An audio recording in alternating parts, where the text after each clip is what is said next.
चलो देखो ये क्वेश्चन है, एक्सरसाइज अब हम लोग स्टार्ट किए हैं 8.2 में पहला क्वेश्चन है ये क्वेश्चन। तो यहाँ पे जैसे ही क्वेश्चन दिखा तो हमारे दिमाग में सबसे पहले देखो कि कौन कौन सा ट्रायंगल हमको इस्तेमाल करना है। यहाँ दो ही एंगल यूज हुआ 30-60, तो साइड से बना लो। टेंशन अगर दिमाग में नहीं सेट करना, पहले साइड से 30-60 वाला ट्रायंगल बना लो। इसमें रफ कर लिया। रफ में हम क्या लिखे भाई, 30 के सामने 1, 60 के सामने √3 और ये हो जाता था। बात करें अब जो जरूरत होगा हम काम करेंगे। अब बात रहा सर साइन 60 का मान चाहिए हमको। साइन थीटा बराबर क्या होता है, P बटे 60 के लिए P क्या है √3, H क्या है 2 है, तो वो क्या गया √3/2। ठीक है, उसके बाद क्या है cos 30 का cos थीटा का बैकग्राउंड क्या है B बटे H, तो 30 के लिए P ये है तो B क्या होगा ये √3 क्या हो जाएगा 2 हो जाएगा। आगे खत्म, यहाँ प्लस है तो प्लस लिखिए। अब साइन 30 का पूछा है, साइन थीटा बराबर क्या होता है P बटे 30 के लिए P कौन है 1 है, H कौन है 2 है, तो ये क्या हो गया 1/2। उसके बाद क्या पूछा है cos 60 का मान क्या होगा, cos थीटा का बैकग्राउंड होता है B बटे 60 के लिए P है तो B कौन है 1 और H कौन है 2, तो ये हो गया 1/2। यहाँ तक 10th का काम खत्म हो गया। अब ये जो काम है आपका फाउंडेशन, जिसको हम लोग बोलते हैं बेसिक।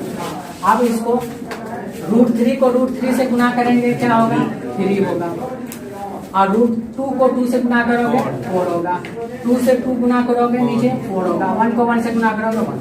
अब बात रहा है भाई 4 और 4 का एलसीएम सर क्या होगा, 4 और 4 का एलसीएम 4 होगा। 4 को 4 से डिवाइड करोगे 1, 1 को 3 से गुना करोगे 3, 4 को 4 से डिवाइड करोगे 1, 1 को 1 से गुना करोगे 1, तो क्या हो गया 4/4 बराबर क्या हो गया 1। इसका आंसर क्या हो गया 1। कौन बड़ा चीज है। उसी तरीके से अगर हम सेकेंड क्वेश्चन हम उतारते हैं। सेकेंड क्वेश्चन है 2tan square 45 degree plus cos square 30 degree minus sine square 60 degree. ये क्वेश्चन है आपका। ठीक है, ये कोई बड़ी बात तो नहीं है। क्वेश्चन क्या है, तो भाई हमको यहाँ पे पहले से इस बोर्ड में हमारा रखा हुआ है। अगर उस बोर्ड में कॉपी में तुम्हारा भी रखा हुआ है तो दोबारा टाइम बर्बाद क्यों करोगे इसको लिखने कि अगर जो 60 वाला काम 30 वाला काम यहाँ से हो जाएगा।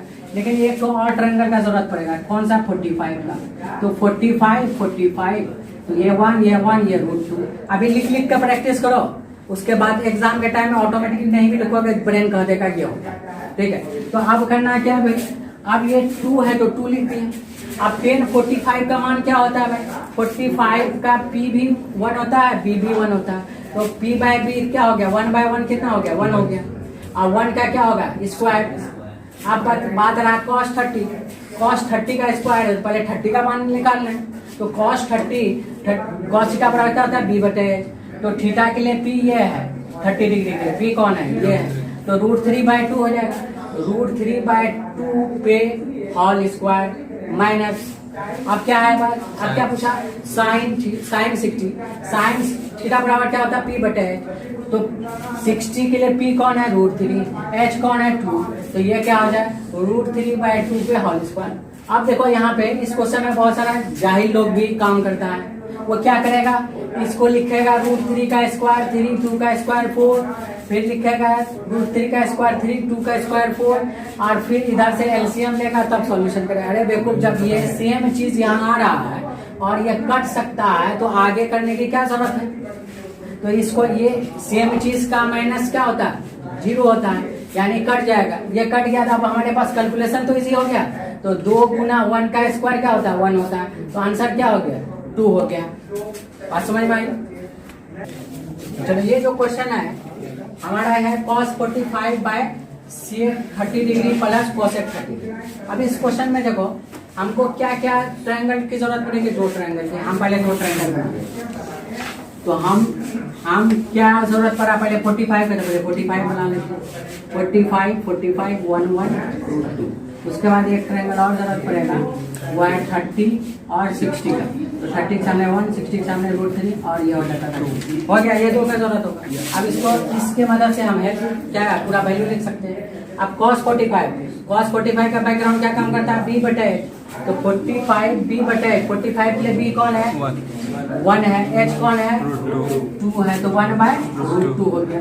उसके बाद क्या है, sec 30, sec थीटा का बैकग्राउंड क्या काम करता है, h/b, तो 30 के लिए h कौन है, 2 है, और b कौन है, b ये है, तो b कौन है, क्या है, √3, 2/√3 हो गया। ठीक है, अब cosec प्लस है तो प्लस लिख लिए, cosec 30 बराबर क्या होता है, h/p, तो 30 के लिए ये वाला ट्रायंगल के लिए h 2 है, और 30 के लिए p कौन है, 1 है, ये हो गया 1। तो यहाँ तक तो आसान है। यहाँ तक 10th में जो दिक्कत होता है बच्चे को, ज्यादातर स्टूडेंट को हम देखे हैं, उसको कैलकुलेशन में दिक्कत होता है, इसको हल करने में दिक्कत होता है। वो हल करने का एक ही रास्ता है भाई, प्रैक्टिस ज्यादा करो। वो आपके साथ इसलिए प्रॉब्लम है कि आप का बेसिक क्लियर नहीं, इसीलिए हम जो 9th क्लास पढ़ा रहे हैं वहाँ पे ये सारे क्वेश्चंस को करवा दिए हैं। यहाँ से एक क्वेश्चन पकड़े करा दिए, ताकि वो 10th हम आने के बाद वो ना बोले यहीं तक लिखा उसके बाद वो अपने से बनाए।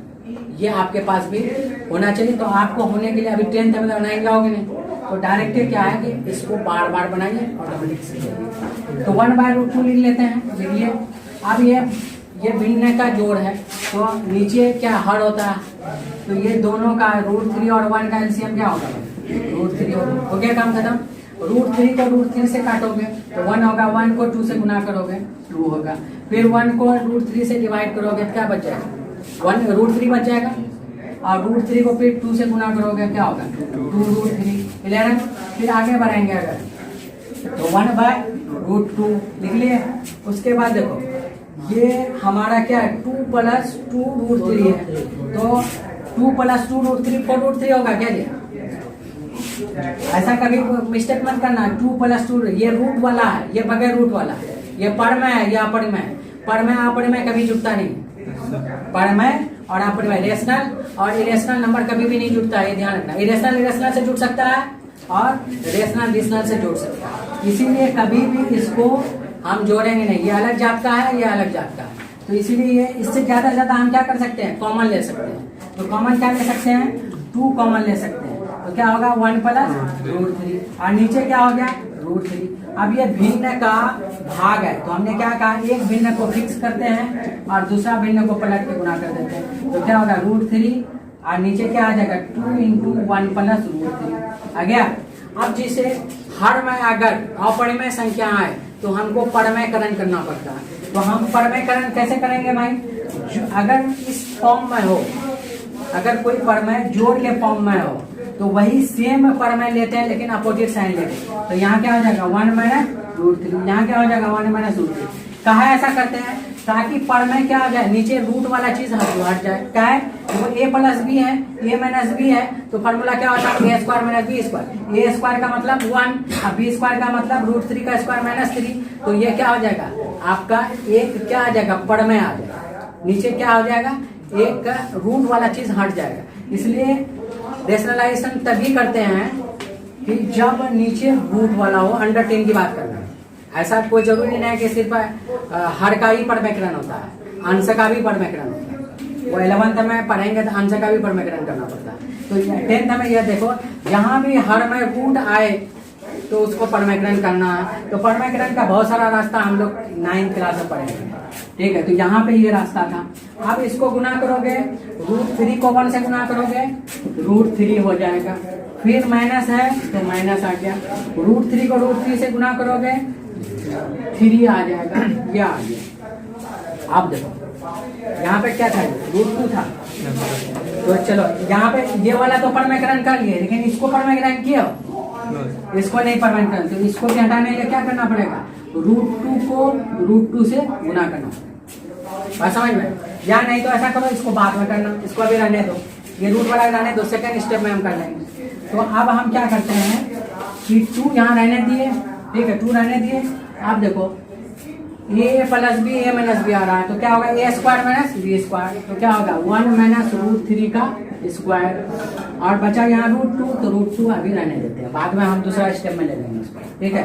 अब देखो √3 - 3, अब यहाँ पे देखो 2 रहने दो, ये क्या हो जाएगा 1 - 3 हो जाएगा, और फिर ये क्या होगा √2, फिर करोगे √3 माइनस 3, तो फिर हो जाएगा 2, 1 माइनस 3 क्या होता है -3 होता है, -3 ये -3 होता है, -2 होगा, -2 होगा। और फिर ये √2 है तो √2 रहने दो, ठीक है। अभी हम रहने देते हैं, ठीक है। कैलकुलेशन हर क्लास में मेरा बदल जाता है, वजह यह है कि उस वक्त मेरा दिमाग क्या काम कर रहा है, अभी मेरा ये दिमाग काम किया है, तो ये भी कोई खराब कैलकुलेशन नहीं, ठीक है। आप बताओ, अब √3, अब ये माइनस हम चाह रहे हैं कि ये माइनस जो है ना हट जाए, क्योंकि गुणा में है, तो इसको क्या करना होगा, पलटना होगा। तो अगर ये 3 को इधर लिखेंगे और ये √3 को उधर लिखेंगे तो हम माइनस बाहर कर सकते हैं। देखो कैलकुलेट करके, इसको अंदर करोगे तो -3 और इधर करोगे क्या होगा +√3 आ रहा है। तो अब क्या होगा, नीचे क्या है 2 गुना -2 गुना √2, ये माइनस कैंसिल हो गया, अब दिखने में अच्छा लग रहा है। तो अब क्या हो गया 3 माइनस √3, अब 2 दूना 4, 4 √2 आ गया। अब नीचे फिर भी रूट है रखा हुआ, तो इसका परमेकरण करने के लिए क्या करना होगा, √2 से गुना भाग, √2 से गुना भाग करना होगा। आप देखो √2 को 3 से गुना करो, क्या होगा 3 √2, फिर √3 को √2 से गुना करोगे क्या हो जाएगा √6। आप देखो 4 तो 4 है, 4 तो 4 है, और √2 को √2 से गुना करो क्या होगा 2 हो जाएगा। तो इसका मतलब क्या हो गया 3 √2 माइनस √6 बाय क्या हो गया 8, ये क्या हो गया आंसर है समझ में। चलो देखो कि नेक्स्ट क्वेश्चन है 4th question, sin 30 8 plus 1045 minus cosec 60 divided by sec 30 plus cos 60 plus cot 45, इसका मान निकालना। तो हमको यहाँ पता है कि या तो 30 यूज हो रहा है या तो 60, यानी 30 60 का ट्रायंगल यूज होगा, पहले से बना दिए हैं हम, ठीक है। उसके बाद किसका यूज होगा 45, और तो कोई ट्रायंगल यूज नहीं होना, तो हम लिखेंगे। तो आप देखो sin 30, sin थीटा का बैकग्राउंड क्या है p/a। 30 के लिए ये ट्रायंगल देखना होगा, 30 के लिए p कौन है ये है, h कौन है ये है, 1/2 आराम से लिख लोगे, कोई मिस्टेक नहीं, ठीक है। उसके बाद क्या है प्लस 1045, ये ट्रायंगल आना होगा, और 1045 क्या बैकग्राउंड चलता है p/b, तो 1/1 कितना होगा 1 होगा, 1 हो गया, माइनस cosec 60, cosec थीटा बराबर क्या होता है h/p, तो 60 के लिए h कौन है भाई 2 है, और p कौन है 60 के लिए सामने वाला भुजा, तो क्या हो जाएगा √3, बात खत्म। अब बात रहा sec 30, sec थीटा का बैकग्राउंड क्या चलता है h/b, और 30 में h क्या होता है 2, और b क्या होता है 30 में b क्या होता है, 30 का p है तो b क्या है √3 प्लस, पेशेंस से लिखो, घबराने की जरूरत नहीं, पेशेंस लिखो, अगर पेशेंस तोड़ोगे गड़बड़ हो जाएगा।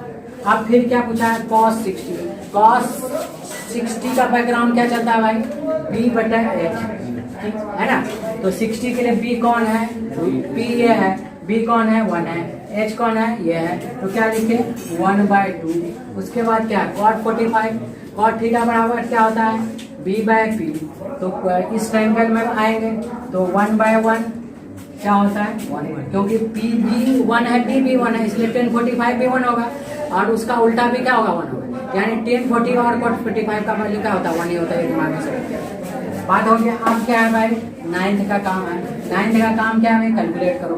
तो अब हम यहाँ नहीं कुछ है तो क्या है 1 है, एलसीएम क्या होगा बाबू 2√3 एलसीएम होगा, 2√3 लीजिए, 2 कटा तो बचा क्या, हर को एलसीएम से डिवाइड करते हैं, 2 कट जाएगा बचेगा √3 को 1 से गुना करेंगे क्या होगा √3, अब फिर 1 को 2 से डिवाइड करेंगे तो बचेगा क्या 2√3 को 1 से गुना करेंगे 2√3 माइनस और माइनस, अब 2√3 को √3 से डिवाइड करेंगे, √3 जैसे ही नीचे रहेगा √3 कट जाएगा बचेगा 2, और 2 को 2 से गुना करेंगे तो बच जाएगा क्या हो जाएगा 4।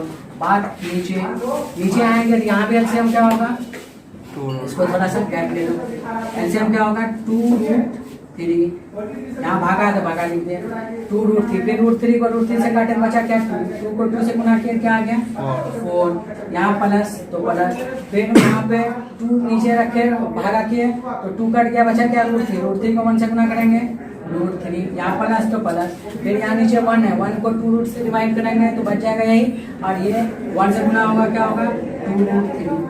अब यहाँ पे देखो, अब आगे बढ़ाएंगे तो आगे बढ़ाएंगे जब, तो अब यहाँ पे देखो इसका इस भिन्न का हर है और इस भिन्न का हर है। जब दो भिन्न का हर समान हो उसको काट सकते हैं। क्या है, इसको पलटने पर क्या होगा, ये उलट के ऊपर चला जाएगा, तो ऊपर वाला और नीचे वाला कट जाएगा।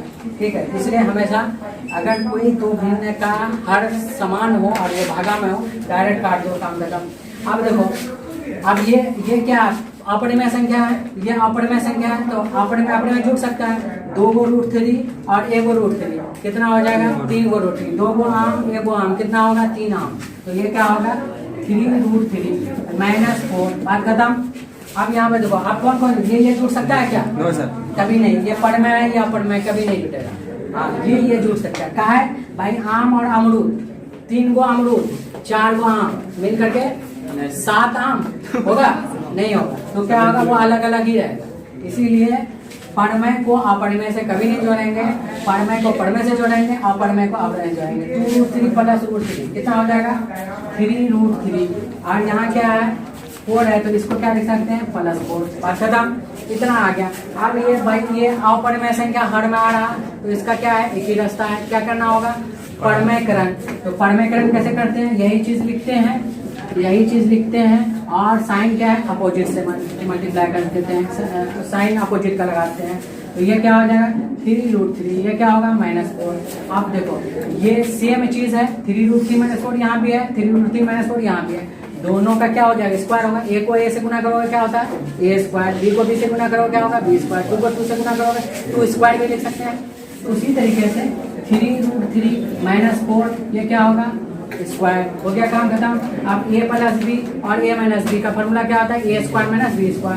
तो यहाँ क्या होगा, 3√3 का स्क्वायर - b², बात खत्म।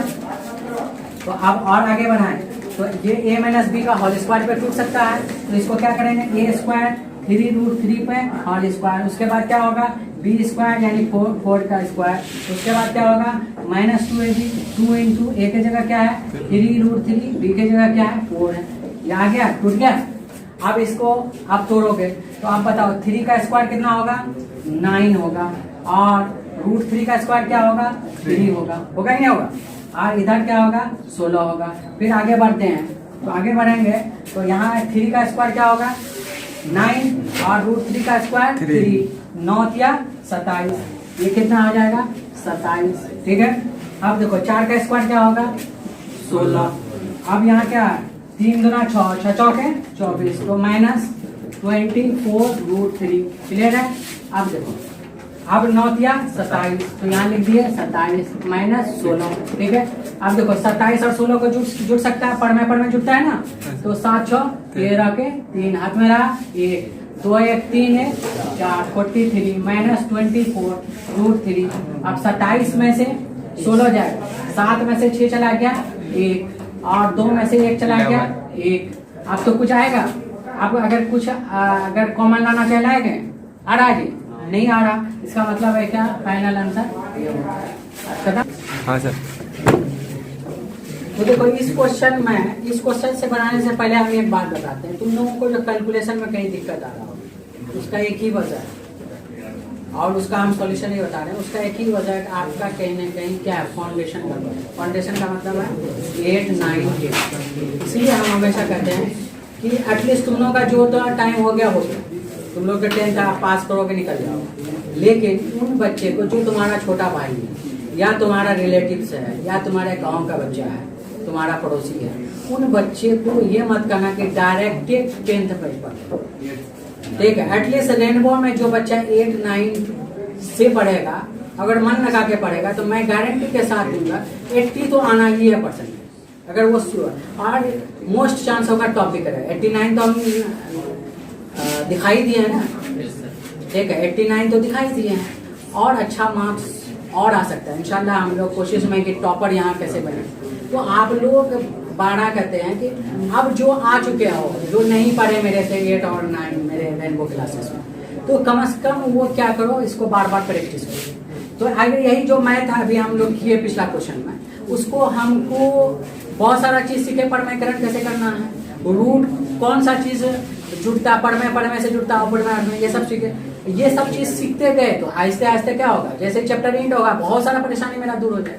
तो उसको बार बार प्रैक्टिस कीजिए, क्या दिक्कत है। ठीक है। अब देखो इस क्वेश्चन पे जाएंगे तो यहाँ पे कौन कौन सा चीज का जरूरत पड़ रहा है, 30 60 वाला ट्रायंगल और 45 यही वाला ना। देखो ये क्वेश्चन अगर हम 8.4 पढ़े हुए होते तो अभी हम डायरेक्ट इसका मान 1 लिख देंगे, क्योंकि साइन स्क्वायर 30 और कॉस स्क्वायर यानी sine square theta plus cos square theta बराबर 1 होता है, लेकिन वो तो पढ़े नहीं है। तो यहाँ ये चैप्टर ही दिया गया है कि आपका मान आपको पता होना चाहिए, इसलिए मान रख के ही हमको सॉल्व करना होगा इस क्वेश्चन की ध्यान देगा। हाँ, जब 8.4 पढ़ लेंगे तब हम डायरेक्ट लगा देंगे। एग्जाम में कोई दिक्कत नहीं, एग्जाम में आप डायरेक्ट कर सकते हैं। तो हम लोग 8.4 में इसका फॉर्मूला सीखेंगे कि क्या होता है, ठीक है। तो पहले हम देख लें कि हमको जरूरत पड़ेगा 30 का, तो 30 का ट्रायंगल बना रहे, 30 के सामने 1, 60 के सामने √3 और ये हो जाता है 2, और ये को जरूरत पड़ेगा 45 का, 45 के सामने 1, ये 1, ये हो जाता है 2। बात करता बेटा यही तो करना है।